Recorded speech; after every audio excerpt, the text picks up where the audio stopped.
कि जो शूटर थे इस आंदोलन में खनौरी के ऊपर, हमारे लोगों ने कल राजेंद्रा अस्पताल में उनको देखा है, जिसको पंजाब की पुलिस अच्छी तरह से जानती है, उसके ऊपर कोई रोक भी नहीं लगाती है। और जहां तक शुभकर्ण सिंह के जो संस्कार का सवाल है वो अभी नहीं हो सकेगा।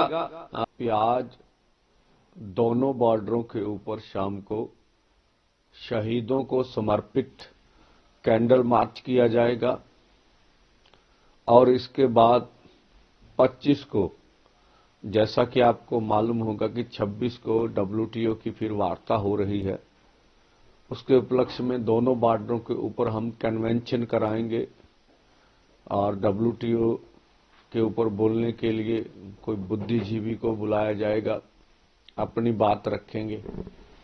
26 को और सुबह देश भर के पूरे गांव में हम WTO, कॉरपोरेट घराने और सरकारों के अर्थियां जलाएंगे और शाम दोपहर बाद दोनों जो बॉर्डर्स हैं उनके ऊपर 20 फुट से ऊपर के जो पुतले बनाएंगे और वहां दहन किए जाएंगे पुतले। 27 को पूरे देश भर से किसान मजदूर मोर्चा, SKM गैर राजनीतिक अपने सभी देश के किसान नेताओं की मीटिंग करेंगे। दोनों फोरम अलग अलग ये सभी वर्तमान परिस्थिति के ऊपर चर्चा करेंगे, आगे कैसे बढ़ा जाए। और 28 फरवरी को दोनों फोरम बैठकर जो भी उन्होंने विचार विमर्श किया का साझा विमर्श करेंगे और 29 को जाकर इसका जो फैसला किया जाएगा कि आगे का निर्णय क्या होगा। ये जो दोनों फोरमों ने अपनी बात की थी। जो अब हम देख रहे हैं, जो परिस्थितियां पंजाब और हरियाणा में, खास करके दिल्ली में बनी हुई हैं, ये बहुत गंभीर है। पंजाब की अर्थव्यवस्था के ऊपर बहुत बुरे प्रभाव पड़ रहे हैं। जिस तरह से केंद्र ने सड़कें जाम की हैं, केंद्र हाईवे जाम कर बैठा हुआ, किसान तो आगे जाना चाहते, इसका जवाब मांगना चाहिए। और जिस तरह से 50,000 से ऊपर अर्धसैनिक फोर्स पूरे हरियाणा में डिप्लॉयड किए गए हैं और पूरी तरह जिस तरह से दहशतगर्दी की जा रही है सरकार की ओर से, ये निंदनीय है, यह दुर्भाग्यपूर्ण है। जिस तरह से हरियाणा को पूरा कर्फ्यू में कन्वर्ट किया गया है। कल सिरसा में जब पहले धरना चल रहा था कि हम खनौरी बॉर्डर पहुंचेंगे, तो कल किसानों ने फिर प्रयास किया, वहां जबरदस्त लाठीचार्ज हरियाणा सिरसा में हंजू गैस के गोले उनके ऊपर फेंके गए हैं। इस तरह से जिस तरह से दिल्ली के बॉर्डर सील किए गए हैं, हरियाणा पंजाब सभी लोगों को दिल्ली में इंटर करने की जिस तरह से समस्या आ रही है, वो भी सारे देश के सामने है। दुनिया के इतिहास में हमने देखा, कल मेट्रो में सबसे ज्यादा लोगों ने सफर किया। खुद सरकार बैरिगेटिंग करके खड़ी हुई है और रास्ते तो बंद खुद सरकार ने अपनी ओर से, केंद्र ने और हरियाणा सरकार ने कर रखे हैं। तो इन रास्तों को खोलना चाहिए। जिस तरह से पूरे देश की अर्थव्यवस्था के ऊपर प्रभाव पड़ रहा है, तो इसके बारे में केंद्र को चिंता करनी चाहिए। और दूसरी, जहां तक रही हमारी मांगों का सवाल, देखिए कोई इतना बड़ा जो केंद्र दावा कर रहा है, इतना बड़ा धन नहीं लगेगा MSP खरीद की गारंटी कानून बनाने के ऊपर। तब भी बोला था, बहुत सी स्टडीज है, बहुत से माहर है, इसके ऊपर हम वार्ता के लिए तैयार है। आप बताइए कितने पैसे लगेंगे।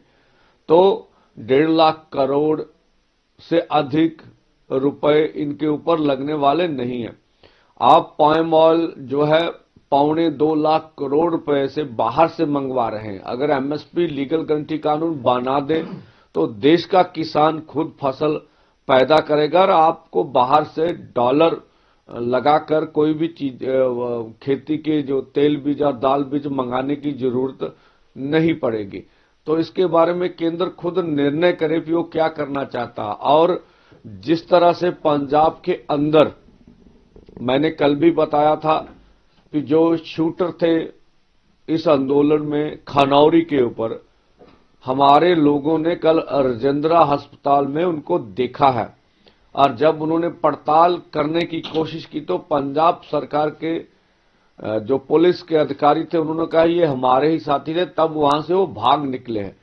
तो हरियाणा जो शंभू है और खनौरी बॉर्डर है, यहां 200 250 आदमी सीआईडी के, हरियाणा के सीआईए स्टाफ के और उनके मुखबरे घुसे हुए हैं, जिसको पंजाब की पुलिस अच्छी तरह से जानती है, उसके ऊपर कोई रोक भी नहीं लगाती है। और जिस तरह से वो कार्य कर रहे हैं, तो हमने कल भी कहा था कि यहां जो भी लीडर्स हैं, किसान नेता हैं, मजदूर नेता हैं, उनके ऊपर हमला भी करवाया जा सकता है। जब पंजाब सरकार कोई आपत्ति नहीं करती, पंजाब सरकार की ये ड्यूटी बनती है कि वो यहां जान माल की राखी करे। जब पंजाब सरकार के अधिकारी को मालूम होता है कि ये हरियाणा का सीआईडी स्टाफ है, ये दूसरा जगह, इनको आपत्ति नहीं है, तो हमारे अंदर घुस के वो हमारी ट्रॉलियों में पूरी तरह सारे कार्य करके किसी भी किसान नेता को नुकसान कर सकते हैं। उनके लिए किसी एक्सीडेंट में किसान नेता को मरवाना बहुत आसान हो जाएगा। तो इसके बारे में सभी लोगों को सचेत करते हैं। जिस तरह से बहुत से इस तरह के लोग हमारे आंदोलन में उन्होंने घुसा रखे हैं ताकि वो आंदोलन का नक्शा बिगाड़ सके, खराब कर सके। जैसे कि सेंट्रल गवर्नमेंट क्या है बसों में आकर धरना लगा, इस पे आप? हाँ, देखिए, जिस तरह से ट्रैक्टर को पेश किया जा रहा है, इस तरह की कोई बात नहीं है। आप देखिए, किसान तो दिन प्रतिदिन उसकी जो खेती की जोत है घट रही है। हमने मांग भी की थी भी छोटे ट्रैक्टर होने चाहिए, इस तरह का खेती मॉडल हो। ट्रैक्टर बड़े से बड़े ला रही है केंद्र सरकार और जिनकी कंपनियां लेकर आ रही हैं, इसलिए वो केवल और केवल किसान को ट्रैक्टर बेच के मुनाफा कमाना चाहते हैं। ये ट्रैक्टर जितने भी देश भर में मेले होते हैं, हमारे फंक्शन होते हैं, जो नेतागण रैलीज करते हैं, वहां भी ट्रैक्टर जाते हैं। हम कुछ मंडी में अपनी फसल लेके जाना हो तो भी हम शहरों में इन ट्रैक्टर ट्रॉली को लेके जाते हैं। अपने घर परिवार में जो भी हमें कुछ जरूरत हो, कार्य करना हो, तो भी हम ट्रैक्टर ट्रॉली लेके जाते हैं। तो जिस तरह से ट्रैक्टर ट्रॉली को हवा बनाया जा रहा है, इस तरह की कोई बात नहीं है, यह अनुचित है।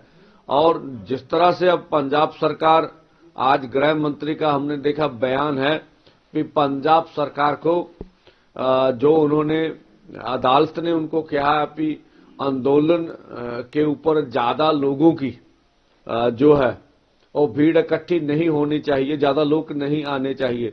तो मुझे देखिए, ये गृह मंत्री का बयान ही साबित करता। अब आंदोलन पंजाब में चल रहा है, देखिए पीसफुली लोग बैठे हैं, 1 लाख आदमी आए, 1.5 लाख आदमी, आपको क्या खतरा है? तो उनके बयान भी बताते हैं कि पंजाब सरकार जबरदस्ती कार्रवाई करे। और जो हमने देखा, जो हमने बोला था खनौरी और इधर शंभू के ऊपर जो पंजाब सरकार के टिप्पर नजर आते हैं, वो बोलते हैं हमने ट्रैफिक की मूवमेंट को चेंज करना होता, अच्छी बात है करे। तो जो टिप्पर नजर आते हैं उनके संकेत और होते हैं कि जो अदालत ने बोला है पंजाब सरकार को, शायद उसकी वजह से ये भी जो ज्यादा लोगों को आने से नियंत्रण की बात करते हैं। इसके बारे में तो चलो पंजाब सरकार स्पष्ट करेगी भी ये क्या है। और जहां तक शुभकर्ण सिंह के जो संस्कार का सवाल है, वो अभी नहीं हो सकेगा जब तक उनके घर परिवार ने बोला है, यूनियंस ने, जो हमारे 2 बड़े फोरम, उन्होंने जो निर्णय लिया कि जब तक आप हरियाणा और केंद्र ने जो बर्बरतापूर्ण कार्य किया है उसके ऊपर FIR 302 का पर्चा दर्ज नहीं करते। मान लीजिए सीबीआई इंक्वायरी करती है, अंतिम संस्कार नहीं होगा? हाँ, देखिए पहली फर्स्ट इंफॉर्मेशन रिपोर्ट दर्ज करने में, FIR दर्ज करने में कोई, मुझे नहीं लगता कोई आपत्ति है। सुप्रीम कोर्ट के बहुत से निर्णय हैं जो पुलिस को पूरी तरह अधिकारित करते हैं। जब भी कोई आदमी आए तो प्राथमिकी दर्ज करने में कोई आपत्ति नहीं होनी चाहिए। प्राथमिकी दर्ज करके भी आप जांच पड़ताल कर सकते हैं। तो जब सरकार का निर्णय ना हो कि हम ऐसा नहीं करेंगे, कि हमें इंसाफ नहीं देना, तो उनकी मर्जी है।